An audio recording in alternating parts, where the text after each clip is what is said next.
Hi, I'm Victor Lucas. You're watching Film Fury, and we would like to thank our partners at the VFS School of Film. Now, Johnny's not here. I was texting him. He would not reply to my texts because he did not want to see Despicable Me 3. And I've got to be honest, I actually had a very good time at this film. I feel like the Despicable Me universe is kind of becoming this extended cinematic universe. First, we added Kristen Wiig in the sequel, which was Despicable Me 2, and then we've got this Minions movie out there.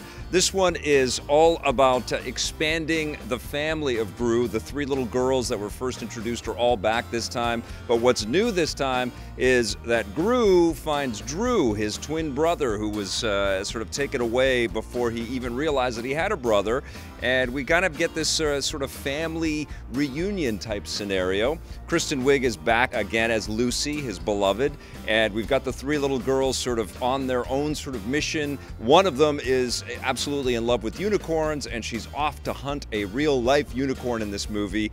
And meanwhile, the Minions, who also play a pretty big role in the Despicable Me cinematic universe, have their own agenda. This time they feel like they are being left out of all of the villainy that Gru used to do, because of course he has joined the anti-villainy league, spoiler if you haven't seen the second Despicable Me movie, with Lucy, and they are on the hunt for all kinds of nefarious criminals. And so the Minions sort of go on strike and decide to go off on their own and try to get into their own sort of hijinks. They end up having some crazy prison sequences, and they break out, and they have their own sort of side story in this whole movie, which was actually kind of fun. And you know, honestly, it was always great when the movie would just take a break and cut away to the Minions, because they were, you know, pretty dependable for a laugh throughout this whole movie. Now, there is, of course, a big bad guy in this movie, and the thing that I actually really like about the Despicable Me movies is they kind of blend superhero fiction with crazy super spy type fiction, you know, something that is kind of analogous to the James Bond stories that we've seen over the years. The bad guy in this one is Balthazar Bratt, who is played by Trey Parker, and he is an 80s superstar.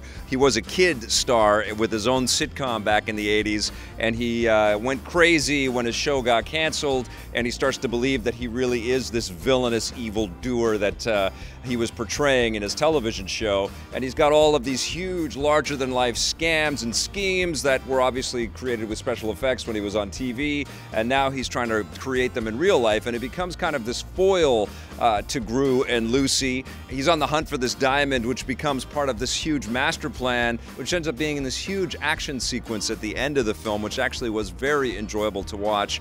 And that's the thing with these movies, is because they blend in this kind of crazy, you know, adrenaline-fueled high-action pieces in here, as well as the cutesy stuff with the kids and the really good slapsticky insanity of the Minions. There's a lot of layers to really enjoy in this movie, and all of the characters, you know, and that includes Lucy, who's starting to become a bit of a mother figure, and she's sort of out of her element, but she's starting to, you know, gain the trust of the little girls. All of that stuff was really nice.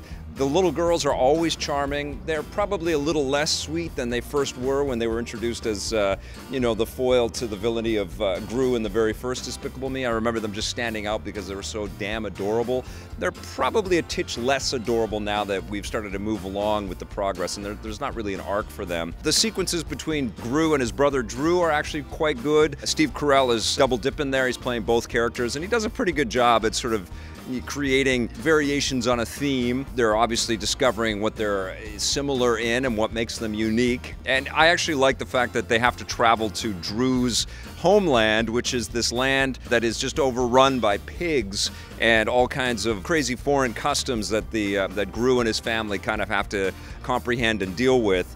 And it's just this huge color burst in the middle of this crazy, insane, you know, superhero, super spy type movie, and suddenly we're in like a Shrek villa or something like that. It was really kind of endearing. I like that quite a bit. You know, lots of eye candy in this movie, lots of gags that work. You know, there's some funny quips and allusions to, you know, pop culture over the years, and certainly lots of tiebacks to the Despicable Me universe. But like I say, it's not going to surprise you, but I had a big smile on my face. I was laughing out loud. The kids were entertained that I was in the theater with. I think Johnny should have answered my text and come with me to this movie. Just kidding, Johnny. I know that you were busy. But I think he would have had a good time. I certainly had a good time. I'm going to give Despicable Me 3 a 7.5 out of 10. Hey, and remember, if you would like to make a movie of your own, if you're not a big fan of Despicable Me, let's say, you can do that at the VFS School of Film in 1 year. To find out more, go to VFS.edu.